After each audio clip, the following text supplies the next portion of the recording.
The summer of 2020 could prove to be a quiet one on the streets of America when we look at what might be shaping up for the summer of 2022. So by comparison, 2020 to 22 could be quiet.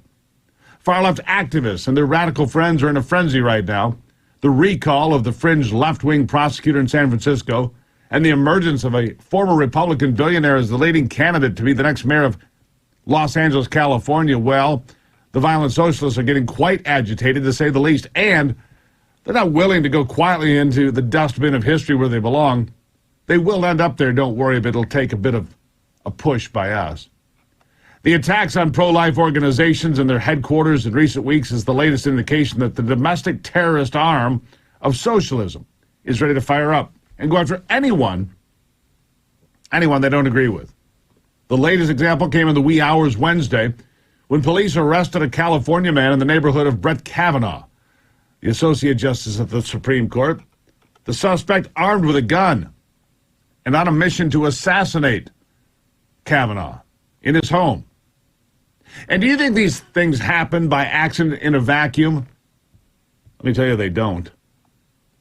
Ever since someone inside the nation's high court decided to undermine that judicial institution by leaking a draft opinion of the Dobbs, Mississippi case that appears to overturn Roe v. Wade and returns the question of abortion to the 50 states, those on the fringe that support second and third trimester abortions have been on the warpath, not only against the unborn, but against anyone who doesn't support abortion on demand, with or without reason, at any time during a pregnancy and right up to the moment of birth. Threats have been coming at a blistering pace. Those threats are coming from Democrat leaders who have no shame in trying to intimidate those that don't agree with them. And this is not new, sadly. And don't forget, Senate Majority Leader Chuck Schumer openly threatened members of the Supreme Court on the topic of so-called reproductive rights. Listen to this. I want to tell you, Gorsuch, I want to tell you, Kavanaugh, you have released the whirlwind, and you will pay the price. You won't know what hit you if you go forward with these awful decisions. By the way, the man found lurking with a gun and tools to break into Justice Kavanaugh's house, charged now with attempted murder of a Supreme Court justice. Meanwhile, yesterday, the Democrats were offered a bill to increase security for justices of the Supreme Court. They said no. You see, they don't care about the safety of the Supreme Court. In fact, they'd probably be thrilled if one of the conservative justices was killed so they could try to fill that seat. Jonathan Turley called out the Democrats for their horrible behavior towards the court and its justices. Listen to this.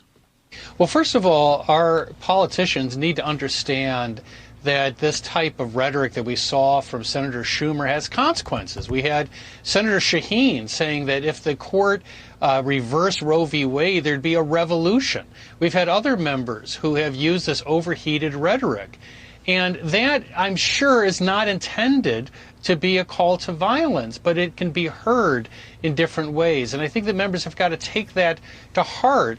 But there's been attacks on this institution for years, coming particularly from Democratic politicians. You had AOC saying that she didn't really understand the value anymore of the institution itself of the Supreme Court.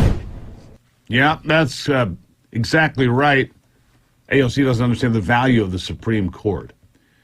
Nicholas John Roske, or Rosk, R-O-S-K-E, the suspect, charged now with attempting to threaten, kidnap, or murder a U.S. judge, attempted murder of a United States federal judge.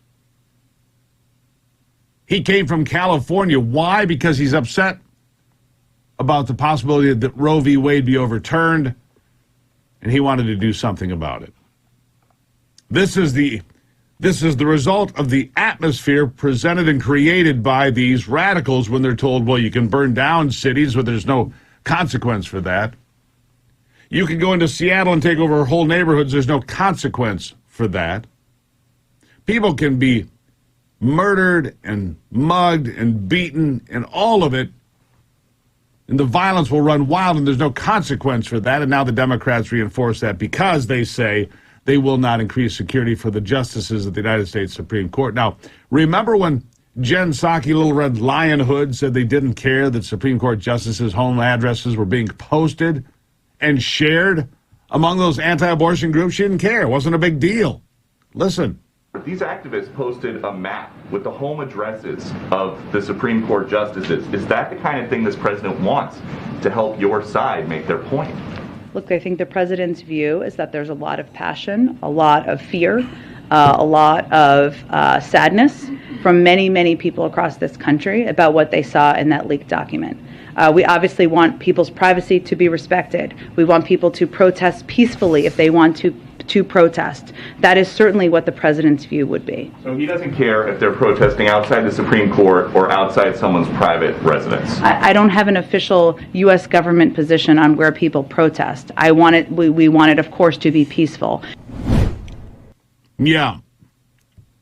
Except Chuck Schumer didn't sound that way, did he? And on May the 6th, Nancy Pelosi, among the radical Democrats, calling on activists to intimidate Supreme Court justices on the matter of the possible appeal of Roe v. Wade and the overturning of that decision. This led to threats on those on the Supreme Court, including Brett Kavanaugh, and she doesn't care. They don't care. Listen.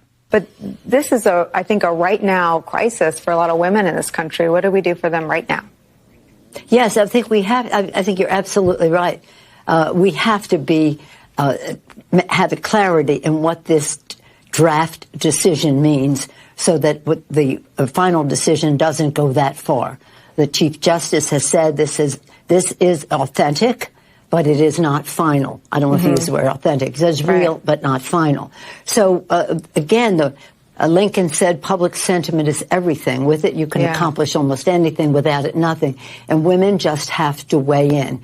I don't think there's a good outcome here, but I think there's a better outcome than what we have seen in the first draft, which is radical.